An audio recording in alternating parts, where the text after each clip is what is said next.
2টা বাজে। অফিসের একটা গুরুত্বপূর্ণ মিটিং এর মাঝখানে আমি নার্ভাস হয়ে বেডরুমের ক্যামেরাটা চেক করলাম। দেখতে চাইছিলাম আমার স্ত্রী আর আমার 2 সপ্তাহের ছেলেটা কেমন আছে। প্রসব পরবর্তী ভয়ানক রক্তক্ষরণের পর ও তখনও ভীষণ দুর্বল, আর যা দেখলাম তাতে আমার বুকটা থেমে গেল। আমার মা নির্দয়ভাবে ওর কোল থেকে বাচ্চাটাকে ছিনিয়ে নিয়ে ওকে রান্নাঘরের দিকে ঠেলে দিচ্ছে, অথচ ওর সার্জারির সেলাইটা তখনও ভালো করে শুকায়নি। মা হিসিয়ে বলল, রক্ত গেছে বলে ঘর নোংরা থাকবে নাকি? এটা কোনো অজুহাত না, ওঠো মেঝে মুছো। আমার স্ত্রী ব্যথার সেলাই চেপে ধরে লুটিয়ে পড়তে আমি মিটিং থেকে বেরিয়ে গেলাম। একটা তালার মিস্ত্রিকে ফোন করলাম আর প্রতিজ্ঞা করলাম আমার মা আর কখনো এই বাড়িতে পা রাখবে না। আমি নিলয়, একজন সিনিয়র প্রজেক্ট ম্যানেজার। জীবনে সবসময় ঝুঁকি সামলেছি, সমস্যা হওয়ার আগে সমাধান খুঁজেছি, কিন্তু নিজের ঘরের ভেতরে যে এমন ভয়ঙ্কর কিছু দেখব তা আমি কখনো ভাবিনি। আমার স্ত্রী সবেমাত্রই ভয়াবহ এক প্রসবের পর মৃত্যুর মুখ থেকে ফিরে এসেছে। ডাক্তার কড়া নির্দেশ দিয়েছিল সম্পূর্ণ বেড রেস্ট।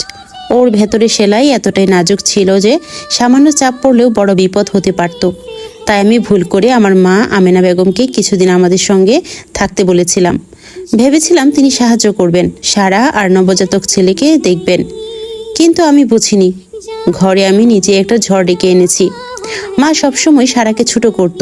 মা ঠান্ডা গলায় বলতো, বাচ্চা জন্ম দিলে আমাদের সময়ে কেউ বিছানায় পড়ে থাকতো না, ঘর পরিষ্কার থাকতো, সংসার চলতো।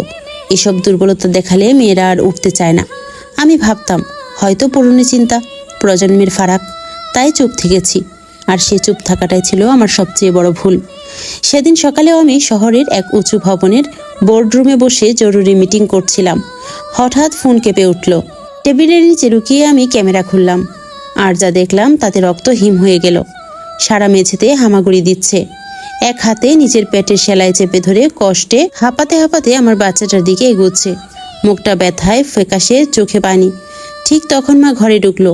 তিনি সাহায্য করলেন না, শুধু দাঁড়িয়ে রইলেন, ঠান্ডা পাথরের মতো মুখ। তারপর কঠিন গলায় বললেন, উঠে দাঁড়াও, নাটক বন্ধ করো। সারা কাঁপতে কাঁপতে মাথা তুলল, দুর্বল হাতে বেসিনেরটা ধরেছিল, যেন বাচ্চাটাকে নিজের কাছে রাখার শেষ চেষ্টা করছে। কিন্তু মা এগিয়ে এলেন, এক ঝটকায়, কোনো মায়া ছাড়া। তিনি এত জোরে বেসিনেরটা টান দিলেন যে সেটা প্রায় উল্টে যাচ্ছিল। সারা ভারসাম্য হারিয়ে মেঝেতে মুখ থুবড়ে পড়ে গেল। ব্যথায় শরীর কেঁপে উঠল। আমি দেখলাম ওর পোশাকের নিচে রক্ত ছড়িয়ে যাচ্ছে, আর মা থামলেন না। তিনি নিচু হয়ে সারার কানের কাছে মুখ এনে খুব ধীরে বিষের মতো ঠান্ডা গলায় কিছু বললেন, যেন ওর কষ্টটাকেও তুচ্ছ করে দিচ্ছিল।